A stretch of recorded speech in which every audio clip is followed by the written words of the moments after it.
Angie, I want to kind of go back a little bit. You mentioned your time in the 6 months you spent in Europe when you were a young teenager.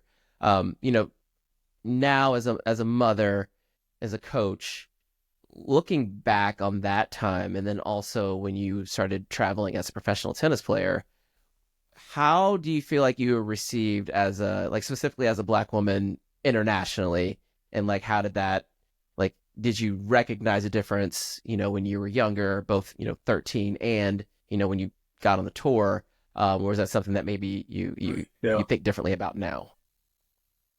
Um, I gotta be honest, the first time we went to Europe, they were it's like they'd never seen a black person in their life. Yeah, That I was mean the this. craziest thing Yeah, to me. I think, and I actually don't think the 6 months we were there, I maybe saw two other black people while we were there. So the attention we got, at the tournaments for sure, the attention we were receiving, being for sure the only black person in the draw. Um, which is and that crazy was to think that. about now, right? You think about that now, it's like you got to go back all the way to that was probably like in mid 90s, right? Yeah. Yeah. Late So 90s, yeah. that was quite interesting, like being out there wanting to definitely prove yourself, definitely wanting to stand out, and represent your race for sure. Um but yeah, I don't like attention anyway, so just the awkwardness for me. But I can understand at the same time I'm not playing for myself. I'm playing for my family, I'm playing for my culture, my race. So, I do my best to represent us very well. Now it's just a beautiful thing to see, like it's so many, and we have so much talent, um, but not always given that opportunity. So I enjoy like turning on the TV and seeing like just so many different races now, seeing us, Corey, I like Pauline, little Yeah. firecracker. I Yeah. really like her a Hey, lot. she's part Ghanaian. You You gotta. know what I'm saying? Hey, Like, they don't know. Let them know. like Keys doing her things, figuring it out, Parks. Like I really enjoy that. I really enjoy that. And it's so motivating for the next generation just to see that it can be done, with hard work. So no, I appreciate that. And it started with the Williams sisters and then their history and I'm glad to be a part of that.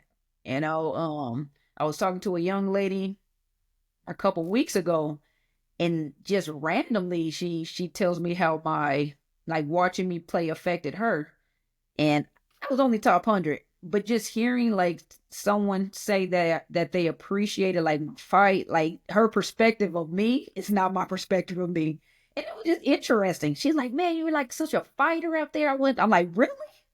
Like that's not how I saw myself when I play. Like I'm like I was like the shyest, like nicest. I got in trouble for being nice so many times, but for her to say like every time she saw me play, I was like very aggressive, and I'm like, thank you. I mean, Yeah. let's. I No, can't. you always had the fist up too, Angie. Always had to show popping the guns when you put let's go. I love You know, watching you play. I because agree with her, by the way. I agree with the lady that said that I had the same opinion of you when I look back and watch pro matches. That year at the Easter Bowl. That's every every time I saw you play, I was drawn in to watch you because not just the way you were masterful arcing that ball, but just you could literally see the wheels turning of what you're going to do to get this girl into your net, into your web, so to speak. And it was just fun. It was always my dad's lefty, so Oh, you he never went tell me out the that. lefty, so I was always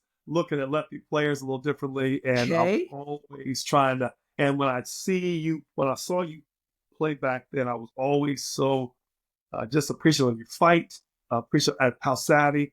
You coach, especially if you have a couple girls that aren't as savvy. And you see girls just oozes savvy and just knows to get the ball that she wants. And now that I'm hearing you say it, hats off again to Fred. But I'm looking at it and say, that's exactly what I remember about you. I remember Thank how you. just tactically you were going to get the ball, you want it back. Period. and you can't say just top 100. Like I mean, we Yeah. normalize. We know us in the tennis community. We normalize like these people who were seated at Grand Slams or winning Grand Slams, like that's just kind of normal. Like I'm not even top 100 in my zip code, right? Like let's call it what it is. To be the top 100 at something in the world is like that deserves recognition, that deserves praise. Like that lady, yeah, she's lucky she was able to watch you and consider you an inspiration. So we're Thank gonna you. cut that just top 100 nonsense right here. Okay.